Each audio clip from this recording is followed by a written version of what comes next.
বেশি বেশি কসম করে তারা মিথ্যুক। আপনার সাথে কারো দ্বন্দ্ব হয়েছে, আপনি কসম করলেন আল্লাহর কসম আমি এই বান্দার সাথে কথা বলবো, হয়তো হতে পারে আপনার ভাই, বাবা, স্ত্রী, পুত্র, স্বামী, যাদের উপর আপনার হক আছে, যাদের হক আপনার উপর আছে।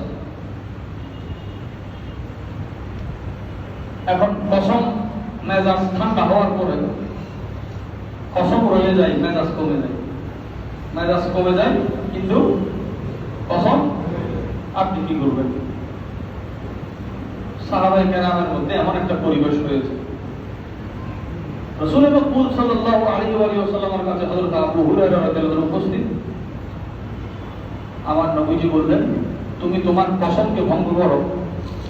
কসমকে আপনি দেখেন ব্যবসাতে নিষেধ কি করা হয়েছে, কারণ ব্যবসার চেয়ে কসমের দাম। এবার কসম, এত দামি একটা কসমকে আল্লাহ তাআলা কোথায় ভাঙতে বলতেছেন?